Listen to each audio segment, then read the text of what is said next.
नमस्कार, छत्तीसगढ़ बुलेटिन में आप सभी का स्वागत है। मैं हूं आपके साथ निशा शर्मा। ये छत्तीसगढ़ की तमाम खबरों पर एक नजर डालते हैं। सबसे पहली खबर मुंगेली से।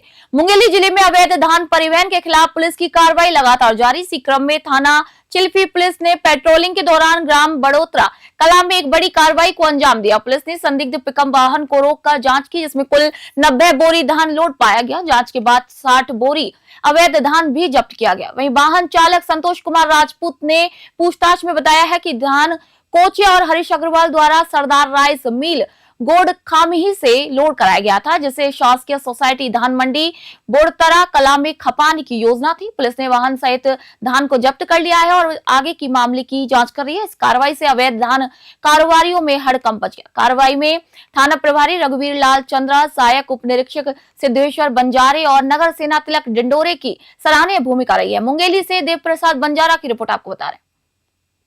सुबह हमको सूचना मिला कि बोड़तरा में जो है कोई अवैध धान सोसाइटी में खपाने के लिए लेकर जा रहे हैं, तो हमारे टीम द्वारा तत्काल जो है बोड़तरा गए। जो है वहाँ जो बोड़तरा रोडीज में चौक के पास एक पिकअप वाहन को संदिग्ध हालत में पकड़े। उनको पूछताछ करने पर ड्राइवर का नाम है संतोष कुमार राजपूत, पिता शिव राजपूत, उम्र 35 वर्ष, सार्थक रहने वाला है, जो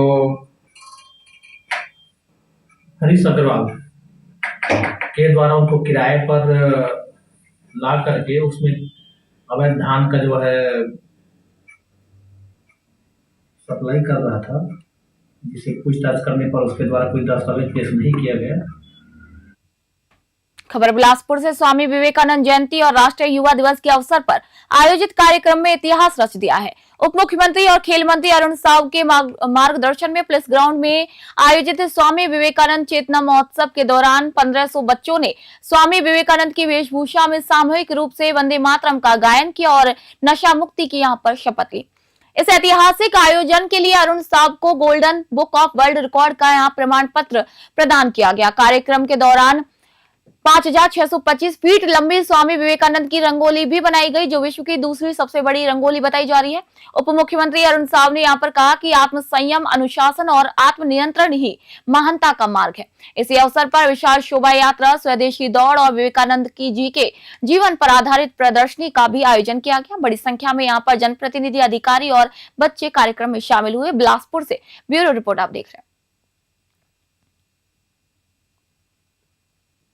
खबर जगदलपुर से। प्रदेश कांग्रेस अध्यक्ष दीपक बैज ने आज बस्तर विधानसभा के धान संग्रहण केंद्र नियानार और बरिंगपाल का यहाँ पर निरीक्षण किया। इस दौरान जिला प्रभारी शकील रिजवी, शहर जिला कांग्रेस अध्यक्ष सुशील मौर्य, धान खरीदी केंद्र जांच समिति के संयोजक उमाशंकर शुक्ला सहित बड़ी संख्या में कांग्रेस नेता यहाँ पर मौजूद रहे। निरीक्षण के बाद दीपक बैज ने यहाँ पर आरोप लगाया कि नियानार केंद्र में लगभग 1,46,000 क्विंटल धान पूरी तरीके से खराब हो चुका है, जबकि बिरिंगपाल में करीब 75,000 क्विंटल धान बर्बाद हुआ है। उन्होंने कहा कि खुले में पड़े धान को बचाने के बजाय सरकार घोटाले को छिपाने के लिए खराब धान को नए बोरों में भरकर और त्रिपाल से ढांक रही है। दीपक बैज ने आरोप लगाया कि पिछले 2 वर्षों में लगभग 2.5 लाख क्विंटल से अधिक खराब धान हुआ है, जो हजारों करोड़ के भ्रष्टाचार की ओर इशारा कर रहा है। उन्होंने मुख्यमंत्री विष्णुदेव साय और भाजपा प्रदेश नेतृत्व से इस मामले में जवाबदेही तय करने की यहाँ पर मांग की है। स्थानीय ग्रामीणों ने भी धान को खुले में छोड़ने से नुकसान होने की बात कही है। जगदलपुर से ब्यूरो रिपोर्ट आपको बता रहे हैं।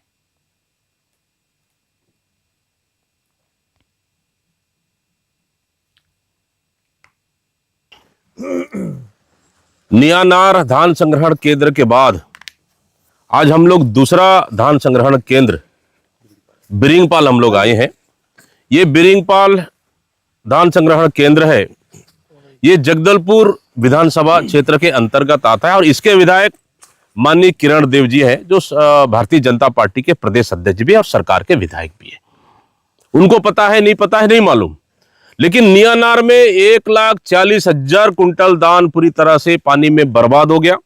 और आज हम लोग यहाँ जहाँ खड़े हैं, ये बिरिंगपाल धान संग्रहण केंद्र है, जहां यहाँ 75,000 कुंटल धान पूरी तरह से खराब हुआ और 2 साल का धान, यहाँ किसान बता रहे हैं, ग्रामीण बता रहे हैं, 2 साल का धान यहाँ पे जमा था और पूरी तरह से खराब हो चुका है। मतलब कुल मिलाकर फिर से हम वही सवाल पूछ रहे कि इतना धान, पिछले साल का धान का उठाव क्यों नहीं हुआ?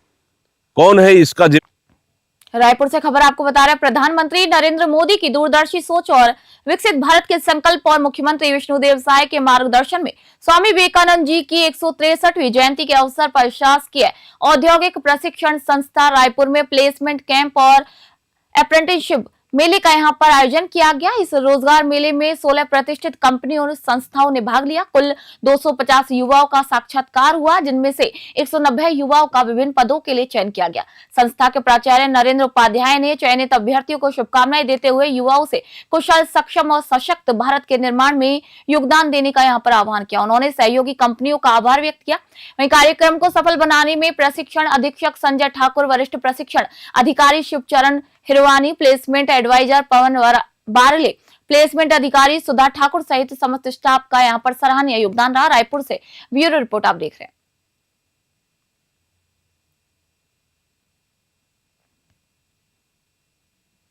रायपुर में मुख्यमंत्री विष्णुदेव साय ने आज राष्ट्रीय युवा दिवस पर रायपुर के नवीन विश्राम भवन में खेल और युवा कल्याण विभाग द्वारा आयोजित युवा रत्न सम्मान समारोह में राज्य के 8 युवाओं और धमतरी जिले के युवा स्टार सेवा समिति खुड़तुली को सम्मानित किया। समारोह में सामाजिक, सांस्कृतिक, साहित्यिक, शैक्षणिक, खेल और अन्य क्षेत्रों में उत्कृष्ट प्रदर्शन करने वाली युवा प्रतिभाओं को छत्तीसगढ़ युवा रत्न सम्मान यहां पर प्रदान किया गया। मुख्यमंत्री ने स्वामी विवेकानंद की 163वीं जयंती पर उनके आदर्शों और देश की सांस्कृतिक समृद्धि में योगदान को याद करते हुए युवाओं को दृढ़ इच्छा शक्ति, परिश्रम, समर्पण और संकल्प के साथ अपने लक्ष्यों की ओर बढ़ने का यहाँ पर आह्वान किया।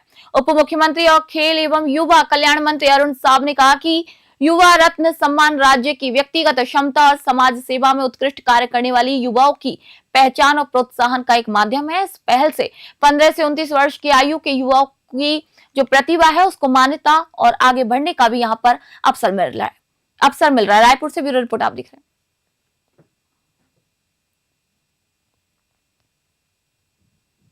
खबर धमतरी से, कलेक्टर अविनाश मिश्रा के निर्देश पर विकास खंड स्तरीय उड़न दस्ता दल नगरी ने गढ़ डोंगरी माल स्थित श्री गजराज एग्रो इंडस्ट्रीज का निरीक्षण किया। जांच में मिल संचालक प्रशांत चोपड़ा की फर्म में गंभीर अनियमितताएं पाई गई। भौतिक सत्यापन के दौरान 3795.84 क्विंटल धान और 209 क्विंटल चावल की यहां पर कमी मिली है। इसके आधार पर मिल परिसर में संधारित 17,190.40 क्विंटल धान और 35 क्विंटल चावल को जब्त किया गया और मिल को सील कर बंद कर दिया गया। जब्त सामग्री मिल के मुंशी की सुपुर्दगी में रखी गई है। वही कार्रवाई में राजस्व, तहसील, खाद्य, सहकारिता और मंडी विभाग के अधिकारी यहां पर मौजूद रहे। कलेक्टर ने इस दौरान स्पष्ट किया कि धान उपार्जन और भंडारण में किसी भी अनियमितता को बर्दाश्त नहीं किया जाएगा और दोषियों के खिलाफ सख्त कार्रवाई की जाएगी। धमतरी से थरुण निषाद की रिपोर्ट आपको बता रहे हैं।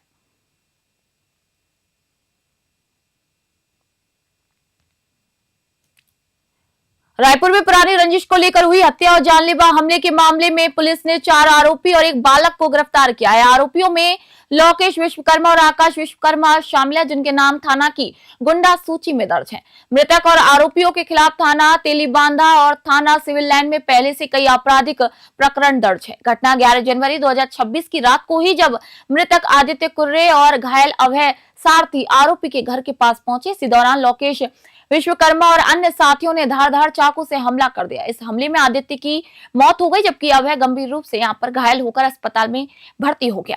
पुलिस ने घटना में प्रयुक्त 2 धारदार चाकू बरामद किए हैं। वहीं प्रकरण में अन्य आरोपी फिलहाल फरार चल रहे हैं, जिनकी तलाश पुलिस कर रही है। रायपुर से ब्यूरो रिपोर्ट आपको दे रहे हैं।